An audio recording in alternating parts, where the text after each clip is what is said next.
Bienvenidos, estamos en el domingo 13 del tiempo ordinario, 13º domingo del tiempo ordinario.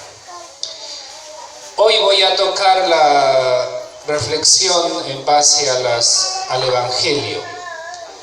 Es un Evangelio muy complicado porque dice Jesús una frase, una expresión quizá muy difícil de comprender.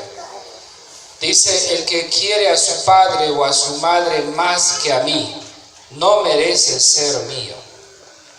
El que quiere a su hijo o a su hija más que a mí, no merece ser mío. Es muy difícil, muy duro. Si ustedes escuchan eso, dice, bueno, ¿cómo entender esto? ¿De qué se trata? Bueno, vayan a Mateo, los que tienen Biblia. Mateo es el Evangelio de hoy, está aquí la cita. Mateo capítulo 10, del 37 al 42. En base a eso vamos a avanzar. Para entender esto, hay que también ahora, paralelamente a esto, revisar otra cita. ¿Ubicaron ya primero Mateo? Ya. Entonces ahí lo que interesa es esto, ¿no? Que acabo de leerlo textualmente. El que quiere a su padre o a su madre más que a mí, dice, no merece ser mío. El que quiere a su hijo o a su hija más que a mí, no merece ser mío. Pero para entender esto vamos a chequear otra cita que es Juan 14:6. Jesús le contestó: yo soy el camino. ¿Qué más? La verdad y la vida. ¿Qué más? Solamente por mí se puede llegar al Padre. Repitan conmigo: yo soy el camino, la verdad y la vida. Ahora, acuérdense que Jesús está diciendo: el que quiere a su padre o a su madre más que a mí, no merece ser mío. O en otras traducciones dice: no es digno de mí. Pero cuando dice digno de mí o mío, lo que sea, hay que recordar esta expresión de Juan 14:6, cuando él dice: yo soy la verdad. Quedémonos solamente con eso. Entonces, ¿qué cosa quiere decir esto de si no amas o si amas más a tu padre o a tu madre que a mí, no puedes ser mi discípulo? O sea, significa que si tú amas a tu papá o a tu mamá por encima de la verdad, entonces dice, no puedes ser discípulo de Cristo. O a tu hijo o a tu hija por encima de la verdad. Ahora, esto no es tan fácil, por eso vamos a ir despacio. Yo he traído aquí para ustedes una cita, o una de las joyas de Platón, que se llama la alegoría de la caverna. Ahora nomás quiero que pongan su Biblia en sus piernas, tranquilos, no se desconcentren, pero traten de concentrarse en lo que voy a leer, porque es muy importante para entender esto de acá. Presten atención. Dice: Platón describió en su alegoría de la caverna un espacio cavernoso en el cual se encuentran un grupo de hombres prisioneros desde su nacimiento por cadenas que les sujetan el cuello y las piernas de forma que únicamente pueden mirar hacia la pared del fondo de la caverna sin poder nunca girar la cabeza. Justo detrás de ellos se encuentra un muro con un pasillo, y seguidamente y por orden de cercanía respecto de los hombres, una hoguera y a la entrada de la cueva que da al exterior. Por el pasillo del muro circulan hombres, portando todo tipo de objetos cuyas sombras, gracias a la iluminación de la hoguera, se proyectan en la pared que los prisioneros pueden ver. Estos hombres encadenados consideran como verdad las sombras de los objetos. Debido a las circunstancias de su prisión, se hallan condenados a tomar únicamente por ciertas todas y cada una de las sombras proyectadas, ya que no pueden conocer nada de lo que acontece a sus espaldas. Continúa la narración contando lo que ocurriría si uno de estos hombres fuese liberado y obligado a volverse hacia la luz de la hoguera, contemplando de este modo una nueva realidad. Una realidad más profunda y completa, ya que esta es causa y fundamento de la primera, que está compuesta solo de apariencias sensibles.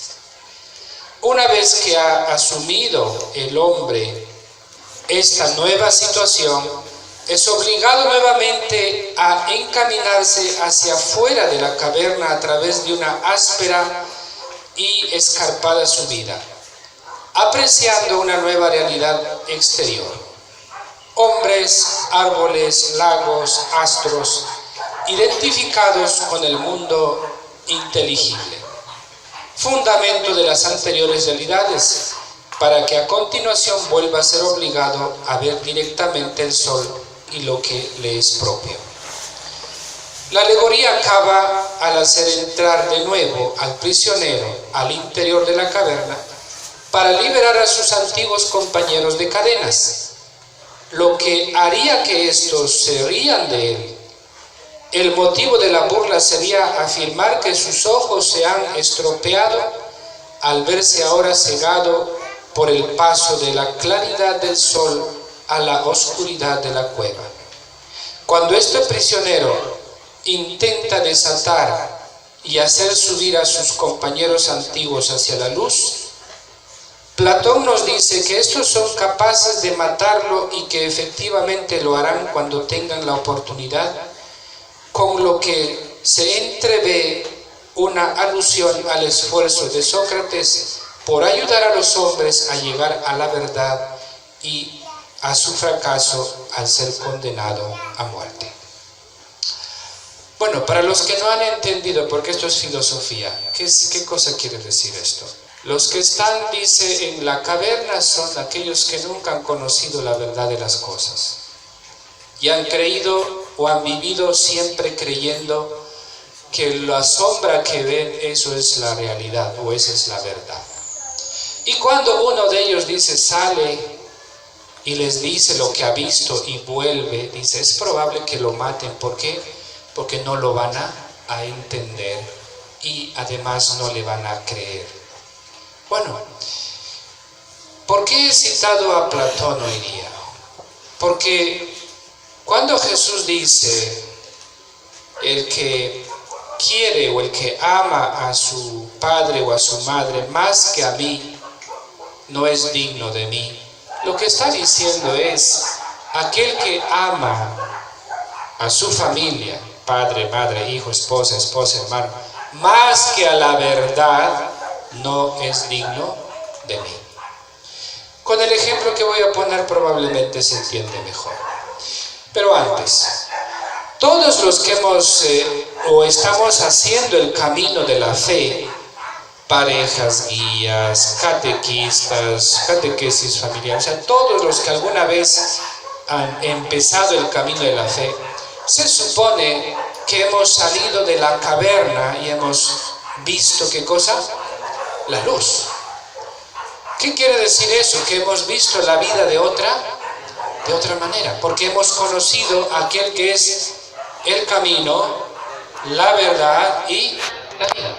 Pero si ha pasado tanto tiempo y todavía seguimos viendo la sombra nada más, quiere decir que todavía estamos en la caverna. Pero los que hemos salido no podemos ya pensar que la realidad es lo que veíamos antes, sino que la realidad es otra.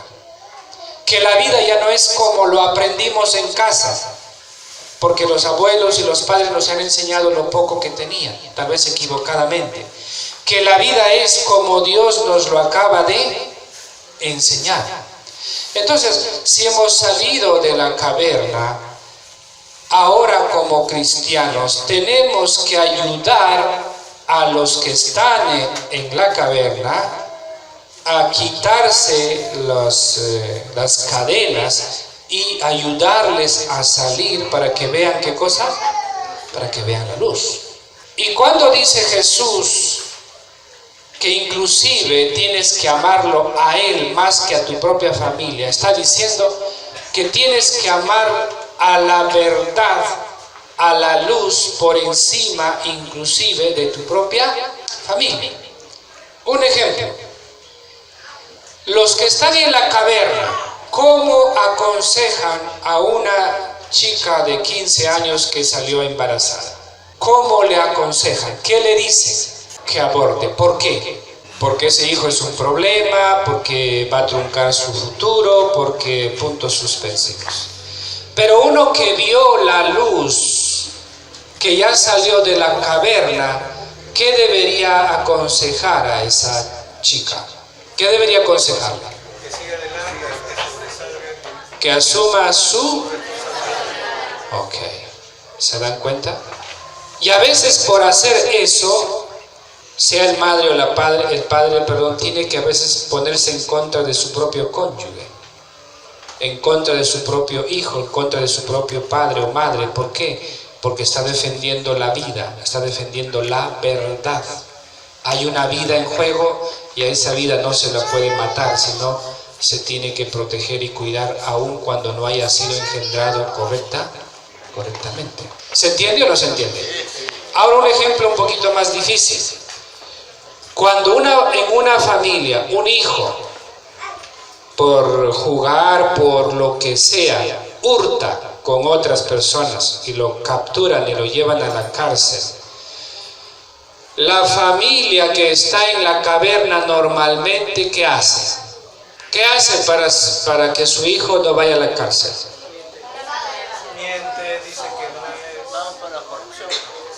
Paga a la policía para que cambie el atestado. Si va a la cárcel, pagan a los jueces. Es decir, cualquier cosa, pero que el hijo esté fuera. Y un padre, una madre, una familia que ya salió de la caverna, ¿qué debería hacer? Si realmente es culpable, debería hacer que ese hijo pague su responsabilidad y asuma sus consecuencias. Pero se dan cuenta cómo a veces ciegamente se saca cara por la familia, aun cuando sabemos que están en falta. Y con eso le estamos diciendo a esa persona que está bien lo que esté haciendo, que es correcto. Y ustedes, padres, tienen que tener cuidado ahí, porque dice el refrán: cría cuervos y... Entonces, ¿qué significa esto? Que ustedes en sus hijos no pueden tolerar esto, porque al final es como cavar su propia tumba, porque ustedes van a pagar las consecuencias si no las pagan sus hijos. Entonces, esta situación, por ejemplo, donde normalmente las personas reaccionan por instinto automático de proteger a la familia, de blindar a la familia, no está bien. ¿Por qué? Porque le estamos dando un signo equivocado de que algo malo se está convirtiendo en algo bueno. Si por hacer esto tú tienes que ganarte enemistad o lo que sea, está diciendo Jesús que tienes que hacerlo porque está en juego, ¿qué cosa? Tu salvación. Otro caso, el adulterio. Cuando se produce un adulterio, sea del varón o de la mujer, la familia de la persona que ha cometido el adulterio, ¿cómo reacciona? ¿Se pone en contra? ¿Lo defiende? ¿Lo protege? ¿Qué hace? ¿Qué hace normalmente? ¿Qué hace normalmente? Lo defiende, aún sabiendo que está mal. Pero uno que salió de la caverna, ¿qué debería hacer en ese caso? No significa que tú tienes que cortar, o sea, no significa que tienes que desaparecer a esa familia de tu vida, no. Significa que tú tienes que dejar bien claro que tú no estás de acuerdo con lo que esa persona ha hecho, que no estás de acuerdo con lo que él está haciendo, y que más bien le exhortas, le llama la atención, le aconsejas para que cambie su modo de vivir. ¿Por qué? Porque tú estás del lado de la verdad y no del lado de la mentira. Eso significa cuando dice acá: el que ama a su madre o a su padre más que a mí. A veces hay que inclusive ponerse por la propia familia por defender o salir a favor de la verdad. Bueno, piénsenlo. Si muchas parejas durante el enamoramiento hubieran hecho eso, hoy no tendrían los problemas que tienen ya de casados. ¿Por qué? Porque han dicho, ya cambiará. Sus sentimientos han hecho que dejen simplemente de pasar por alto todas esas cosas, y ahora que son casados, pues los problemas están allí. Pero si tú te acuerdas, ese problema lo viste ya desde cuando eran enamorados, o sea, hace 20, 30 años atrás. Pero tú no dijiste nada, simplemente dejaste pasar. ¿Por qué? Porque supuestamente estabas muy enamorado o enamorada de esa persona. Si los padres hubieran hecho lo que dice Jesús cuando su hijo tenía 7 años, no tendrían los problemas que tienen hoy cuando sus hijos tienen 22, 23 años. ¿Por qué? ¿Por qué? Porque el tiempo ya pasó, el mal ya echó raíces, y extirpar eso es un poco difícil. Así que Jesús está diciendo, tienes que amarlo más a él inclusive que a tu propio hijo, que a tu propia pareja, que a tus propios padres. Entiendan bien, ¿eh? No se trata ahora de ir a pelear con los padres, de decir que los padres no valen, no se trata de eso, sino siempre y cuando está en juego una verdad, y esa verdad hay que cuidarla y protegerla. A veces es necesario inclusive enfrentarse a la propia familia. Todos los problemas que vemos ahora en la corrupción a una escala ya, digamos, superior, donde ya nadie puede hacer aparentemente nada, pues yo debo decirles que eso no comenzó en el Palacio de Gobierno. Eso comenzó ¿dónde? En las familias. A eso es lo que yo quiero llegar. Todos ustedes quieren que la corrupción se acabe, pero la pregunta es, ¿qué estamos haciendo para que la corrupción se acabe en nuestra propia casa? Todos los que estamos criticando a los corruptos tenemos que preguntarnos si acaso no lo somos nosotros también. Porque todo el mundo está hablando de ellos, pero también podemos hablar ¿de quién? De nosotros. Ahora, probablemente en tu casa no hay corrupciones de millones, pero hay corrupciones muy chiquitas que si tú no te das cuenta, poco a poco están echando raíces. Cuando usted, por ejemplo, pasa por alto un error de un hijo y no dice absolutamente nada, está criando a un futuro delincuente. Entonces, o sea, la corrupción usted de alguna forma la está gestando, la está alimentando ya desde ahora. No sé si les llegó a ustedes al Face una historial de un hijo que está en la cárcel y le escribe a su mamá antes de ser ejecutado. ¿Sí? ¿Se acuerdan? Yo nomás voy a recordar una cosita que, creo que lo tengo aquí. A ver, vamos a usar la tecnología. Para algo tiene que servir el Face, ¿no? Dice, esperando en su celda las últimas horas antes de ser ejecutado, un preso pide último deseo que le traiga lápiz y papel. Luego de escribir por varios minutos, le dijo a su custodio, por favor, haz que esta carta llegue a mi madre. La madre, al recibir la carta, la abrió apresuradamente para ver lo que decía. Madre, creo que si hubiera justicia o más justicia en este mundo, tanto tú como yo deberíamos ser ejecutados. Tú eres tan culpable como yo de mi miserable vida. ¿Te acuerdas, madre, cuando llevé a la casa aquella bicicleta que le robé a otro niño? Me ayudaste a esconderla para que mi padre no se enterara. ¿Te acuerdas, madre, cuando me robé el dinero de aquella cartera? Fuiste conmigo al centro comercial y lo gastamos juntos. ¿Te acuerdas, madre, cuando botaste a mi padre de la casa? Él solo quiso corregirme por haberme robado el examen final de mi grado y a consecuencia me expulsaron. Madre, yo era solo un niño inocente que necesitaba corrección. y no con sentimiento. Te perdono y solo te pido que hagas llegar esta reflexión a todos los padres del mundo, que sepan que ellos son los únicos responsables de formar a un hombre decente o a un vulgar delincuente. Amén. ¿Se entendió? Bueno, entonces todos estamos rajando de los corruptos. Pero tenemos que preguntarnos si no será que también nosotros somos corruptos chiquitos en nuestra casa. Dice acá bien claro, ¿no? Dice, llegó la bicicleta, pero tú no dijiste nada. Llegó el dinero y lo gastamos juntos. Nos fuimos a la pollería juntos y no dijiste nada. Y ahora estoy donde estoy porque yo era un niño. Yo necesitaba de un adulto que me corrigiera. Pero si hubiera justicia, los dos deberíamos ser condenados porque tú no hiciste nada. Y quien está pagando las consecuencias soy yo.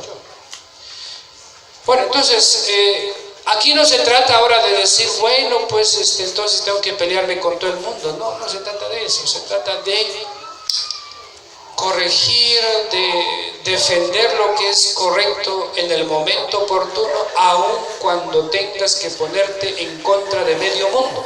¿Por qué? Porque es la única forma de decirle stop a todo lo que nos está malogrando la vida hoy. Acuérdense que la formación no comienza cuando estás en la universidad, la formación comienza cuando tienes 2 años, 1 año, ahí. Entonces, no nos hagamos ilusiones, pues el mundo no va a cambiar porque elijamos no sé a quién.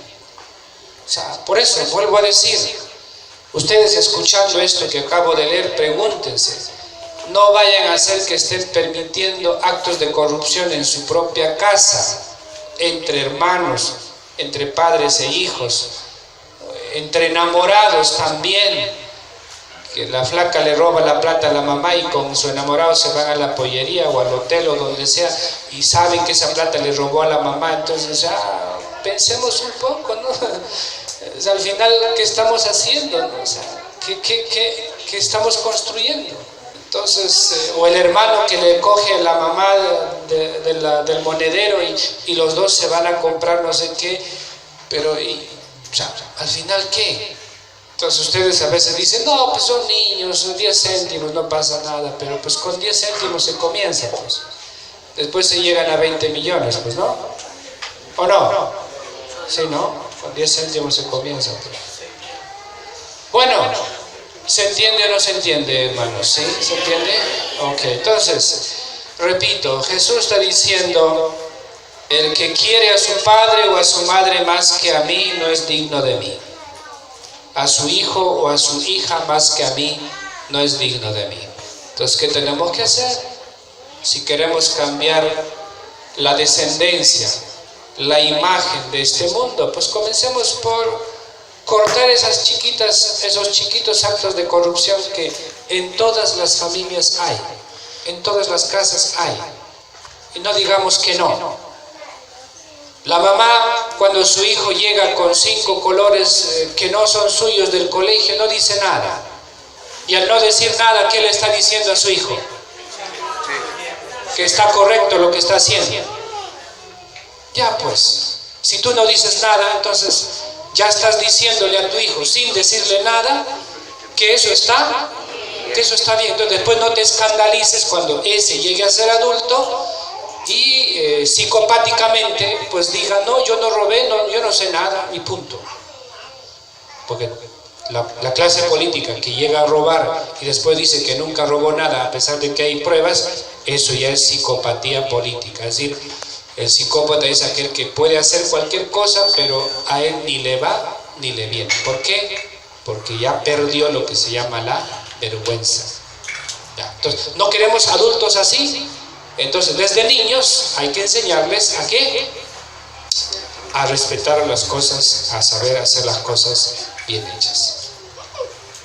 Entonces, piénsenlo, ¿ya? Por eso cada uno ya sacará sus propias conclusiones. Ahora, Esto que acabamos de decir tampoco significa que hay que tener a la familia lejos, no. Significa decirles claramente cuál es tu posición. Segundo, ayudar a esa persona a salir de la caverna.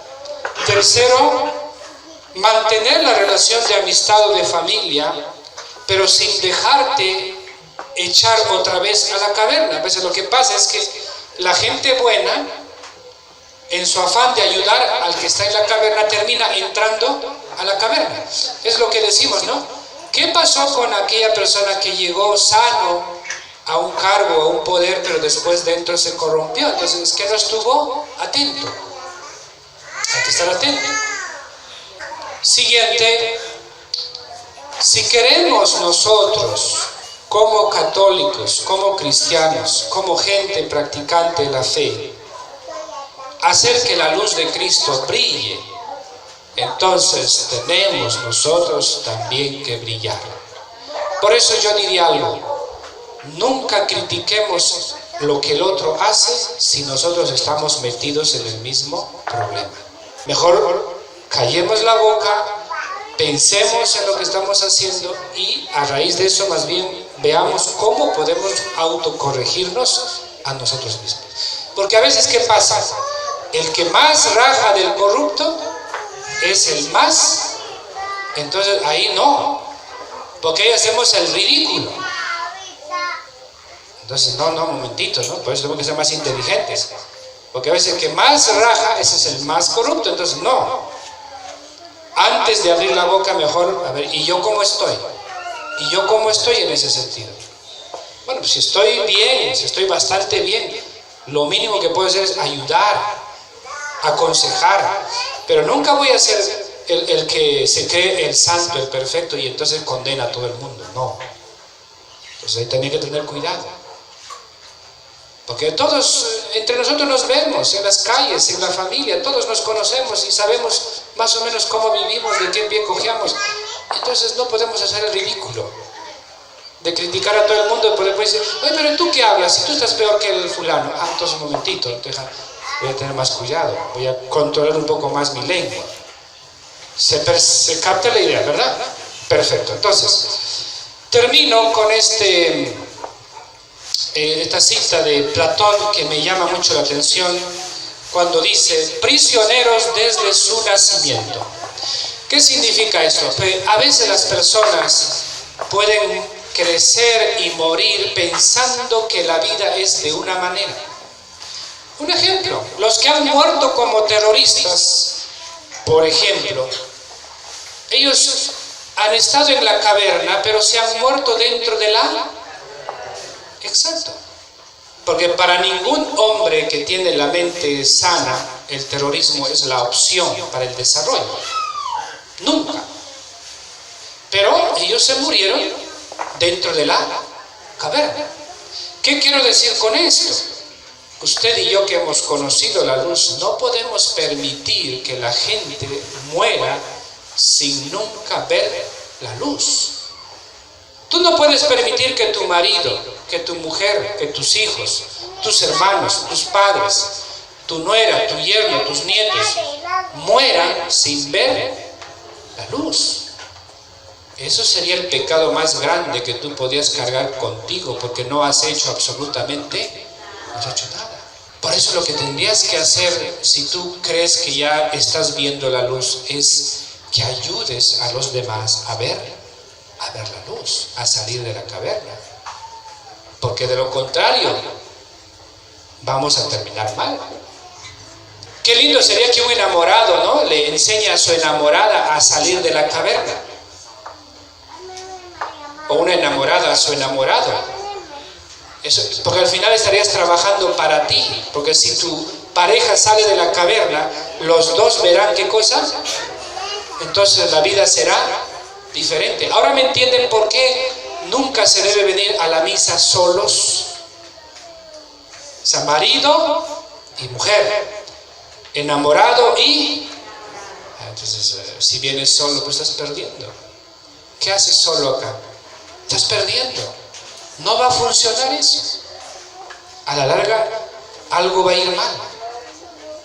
Finalmente dice Jesús, el que no toma su cruz y me sigue no es digno de mí. ¿Qué quiere decir esto? Cargar la cruz significa aceptar lo que yo no puedo cambiar. No existe una pastilla contra la vejez. Te guste o no te guste, vas a llegar a ser. ¿Qué tiene que hacer? Cargar la cruz. ¿Qué significa eso? Aceptar tu vejez y aprender a vivir con la vejez. No existe una pastilla que dice para nunca tener accidentes. Los accidentes van a llegar, por eso se llaman accidentes. Pero lo que hay que hacer es aprender a vivir con las consecuencias de ese accidente. No hay una pastilla que diga para nunca enfermarse de nada. La enfermedad va a llegar. Lo que hay que hacer es aprender a vivir con la enfermedad. Entonces cargar la cruz significa aceptar lo que yo no puedo cambiar. Pero Jesús está diciendo, no solamente carga tu cruz, sino sígueme. ¿Qué significa eso? No te detengas.